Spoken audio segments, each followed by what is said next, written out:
Ladies and gentlemen, boys and girls, children of all ages, the Goodman Show is proud to present to you the weekly roll up. It is the AD solo edition. My brother Maul, he's out here attending to his grits, being a father, being a present father. So we doing a weekly roll up solo dolo this weekend or this week. Fuck it. It is the weekend because it's fucking Friday. How are y'all doing today? Y'all are introduced to the Swankster, AD. I'm solo dolo today. We just had Friday Night SmackDown and we got some returns. We got some shenanigans. We got a swole diddler roaming around backstage. And man, we just gonna get straight to it like we do it. So, sorry, let me take a water break.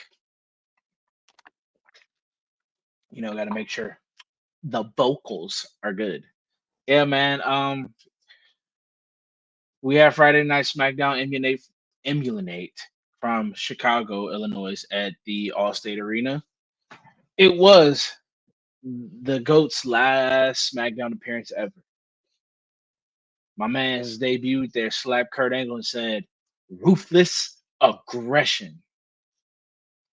And who would have known? My man would have became who he was and who he is. And with that, we have 7 more dates left till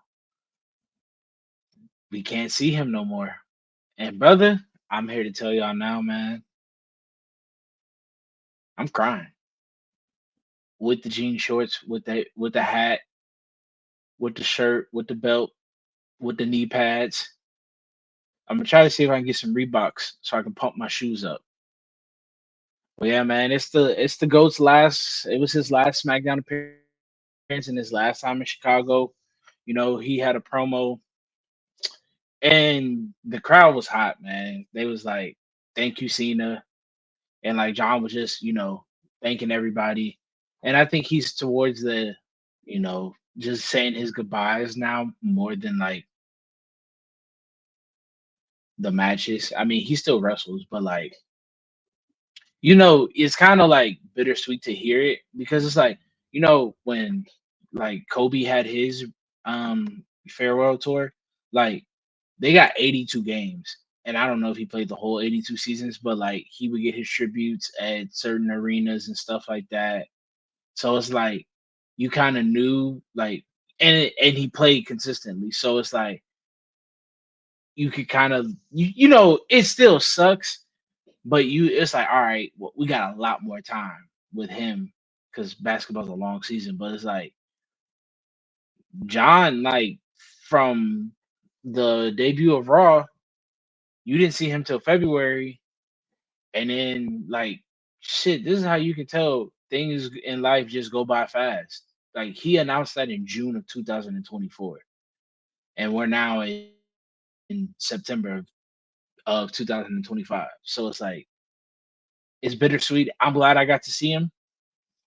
Um, Later on in the show, God did bless your boys Maul and AD with some great news that I will be getting to later on. But yeah, man, my goat was he had a long ass promo, and like how the show was built, you could tell it wasn't gonna be that much wrestling, so which was cool.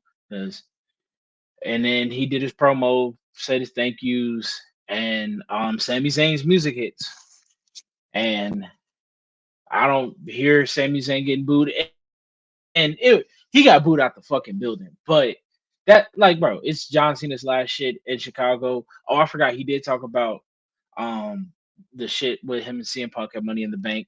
How that was such a great moment still to this day, I believe. Yeah, Sami Zayn came out and said and wanted to pay it forward because 10 years earlier, my bad, Cena was the U.S. champion and he was doing his open challenge. Sami Zayn had took a part of it, popped the shoulder in the meantime of that. So he was like, "Well, I'm a champion 10 years later, and I'm trying to pay it forward. Like, let's do a championship match." John was like, "Oh yeah, I accept," and walks out. But Sammy was like, "Nah, this is your last SmackDown. Let's do it here." And all in all, it was a good match. And and here's my gripe, bro, with this dirt sheet shit, bro. It's to a point where it's like you can kind of build to show your damn self because they was like, oh, Brock Lesnar's here, Sami Zayn, John Cena, U.S. title match.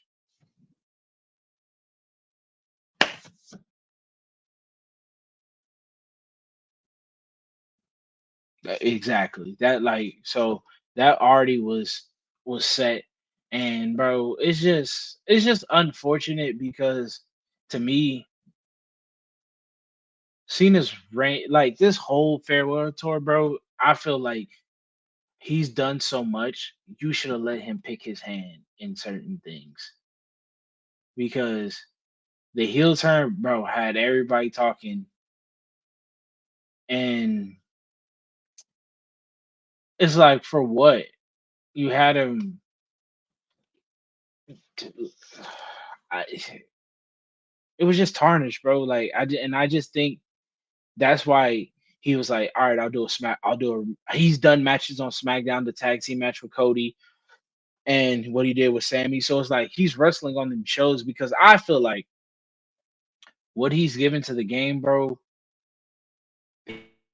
he would he would feel bad if he went out like that because of how like the heel turn was for what, bro? You should have just let my man been who he is. And it's like I guess now he did the shit with the kid last week and like said I was sorry and things like that. But it's like, bro, you John fucking Cena, bro. You ain't gotta apologize. We know dumbass back there did that shit. Hold on, y'all, man. I gotta go get this damn dog.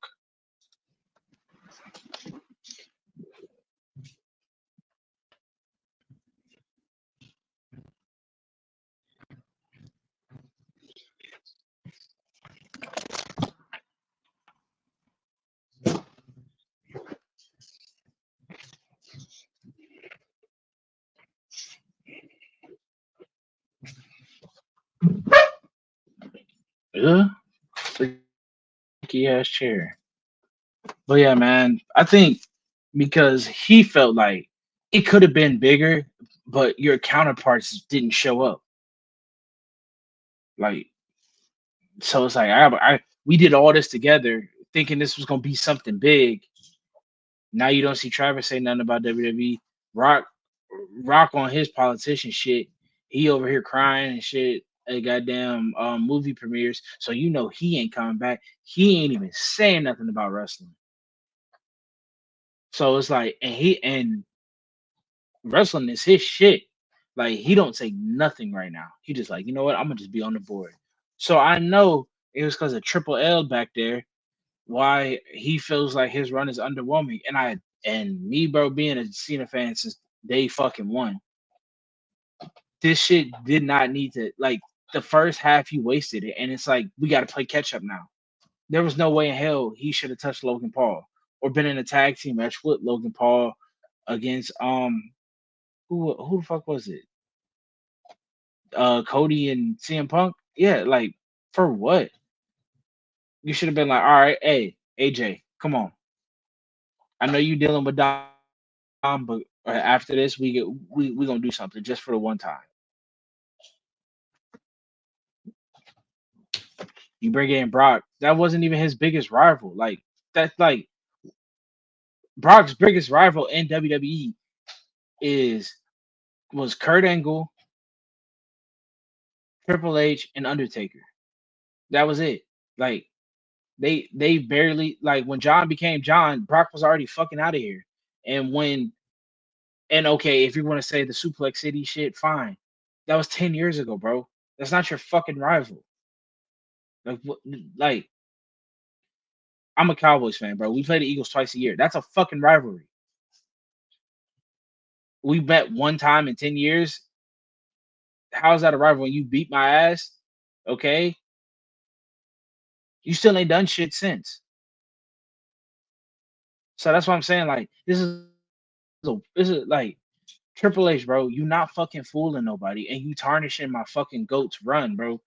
I feel like if that's a farewell, and y'all had over 8.5 months to figure it out, 8 9 months, and you couldn't come to nothing. Like you couldn't be like, all right, we're gonna find a way to get him in here with AJ. You did Randy and Punk, cool. I'm cool with that. Edge not here, so you can't really do anything. That's to me his biggest rival. But circumstances, Edge is at AEW, and John is here, and we know we can fantasy book all we want, but we know that shit ain't happening. Kurt's retired, like so you could have put him in there with the Randys, the Punks, the AJs, threw him in there with yeah. I mean, and he could. There was nothing for him and Roman to do because Roman at SummerSlam in 21, he took the throne. That was it. And guess who came back? Fucking Brock. And that was nothing. So then you wait 4 years, and then after allegations, oh, that's his biggest rival, bro. Fuck out of my face. Like fuck out of my face. Like and if Redacted was still in head of a charge, he would have been like, John, what you want? And would have made it happen. Triple H is like, well, we'll see what. And John done said every time Triple H be like, oh well, John wanted. John be like, no, motherfucker, I didn't want that. I don't choose what I want. That's y'all. But it's like, man, with 8 dates left, it's getting to the point where we're doing my go to disservice, man. Well, next match on SmackDown was Damian Priest and Aleister Black. McChicken. That's all I can tell y'all. Meechin and Julia.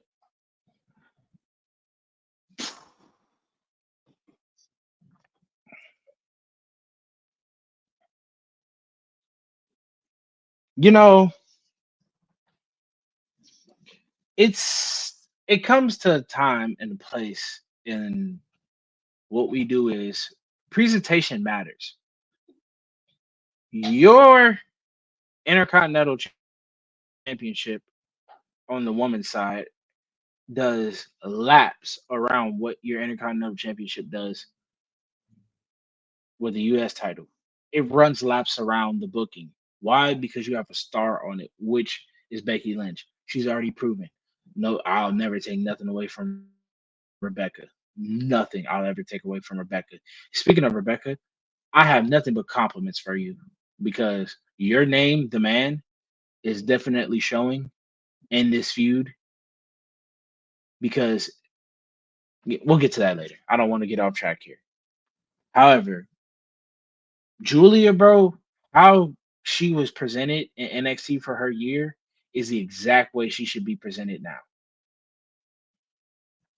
Like y'all threw her with Kiana James when she got like nobody knows who Kiana James is because when she got drafted, she ended up getting hurt. So it's like if you didn't watch NXT, you didn't know what she did. Like, so it's like I see what SmackDown trying to do now because you didn't snatch Corey and Michael from Mondays to Fridays because the NFL. You're like, we're not stupid here. We're not competing with the NFL.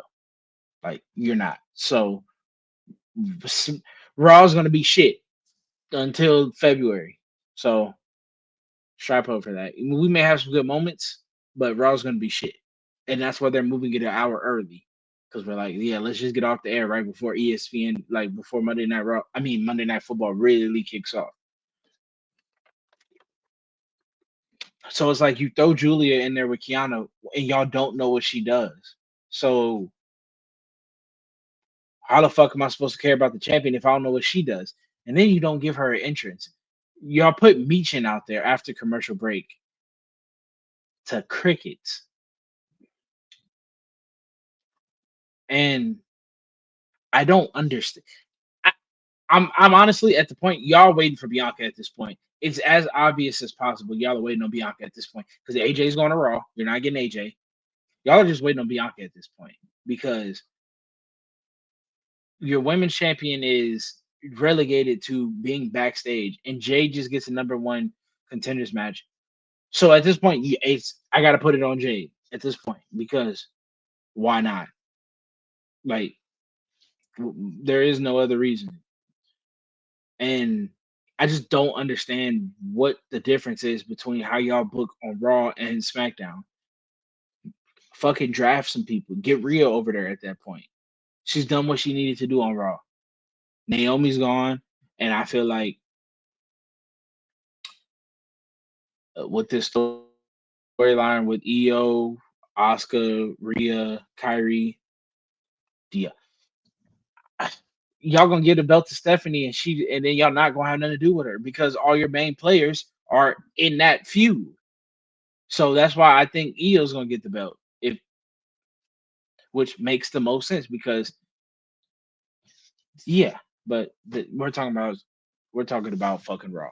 I digress. I'm just saying it's night and day when it comes to the women on SmackDown than it is on Raw. Like they're featured. You see Roxanne, Raquel, you see about at least six women each time on Raw. SmackDown, not so much. Like Julia's a fucking star, you dickhead. I mean, some people like, what are we doing? Fucking get it together. Last little piece of of the smacker down.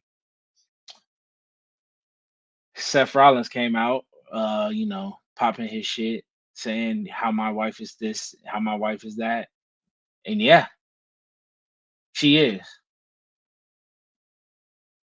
She's the quarterback. Since you're a Bears fan, well, no, because I don't want to see Caleb Williams. She's Justin Jefferson, and you're just a quarterback.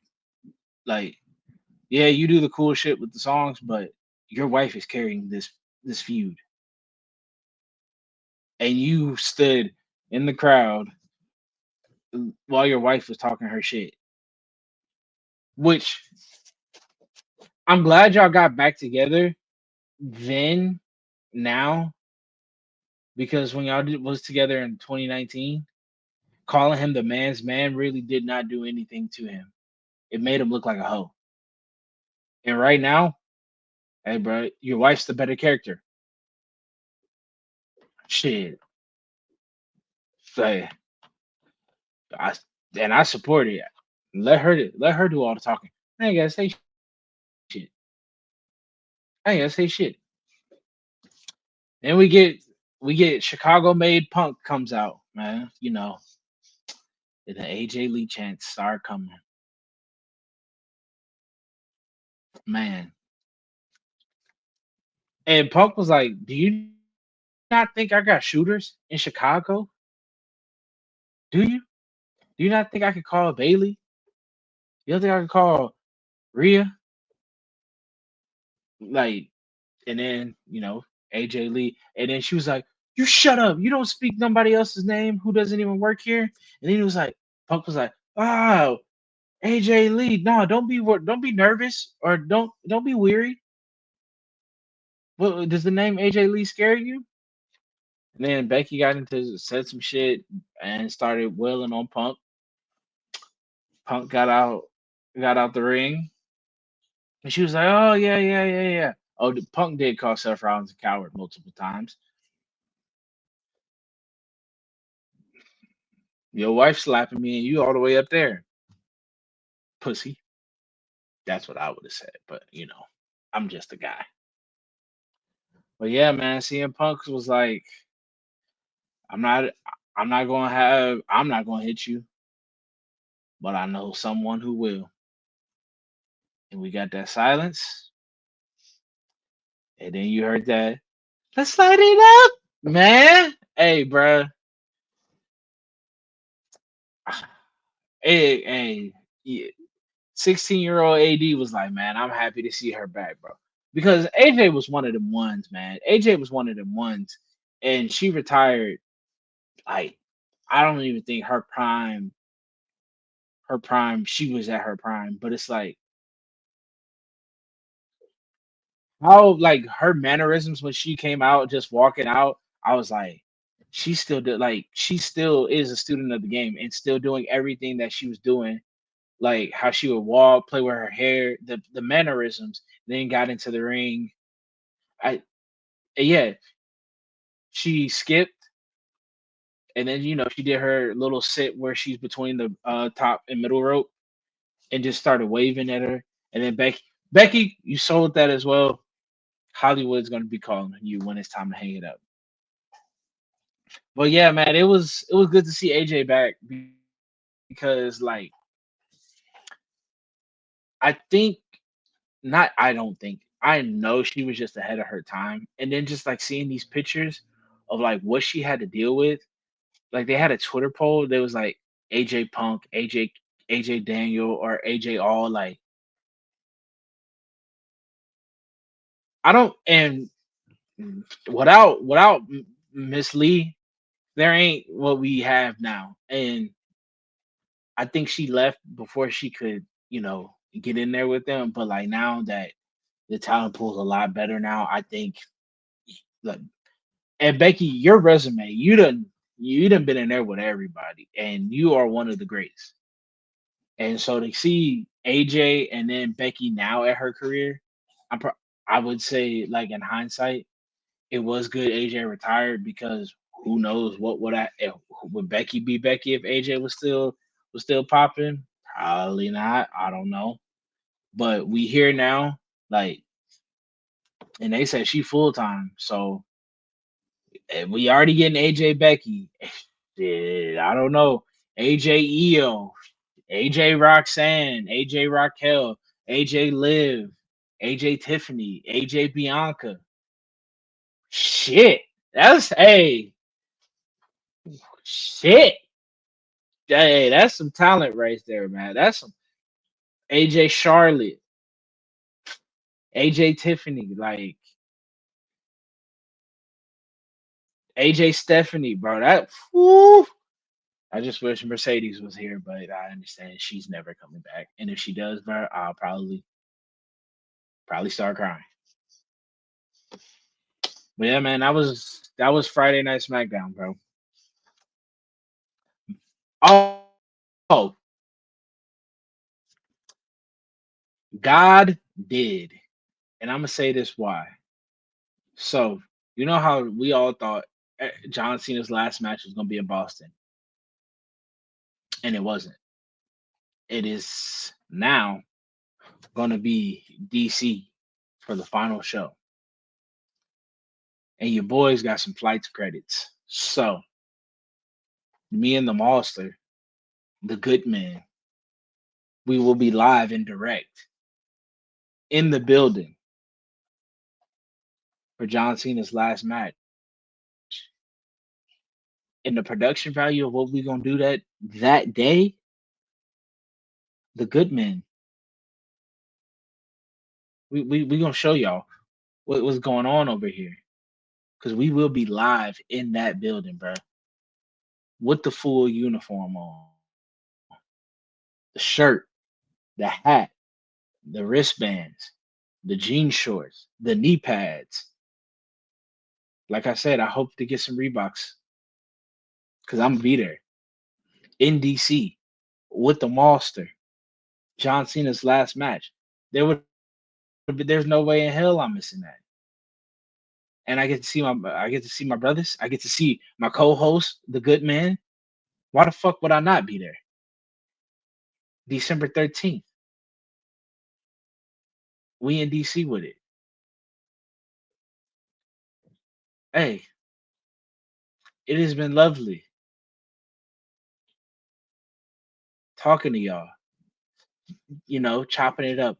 A good. I was a Boondocks episode, 25 minutes. Five extra with commercials. It's your boy AD. Hit the like and subscribe, comment, share. You know, share this with your mama and them. I'm gonna share this with my mama and them. Cause why not? We the good men. It's your boy, AD. Peace and love, brothers and sisters.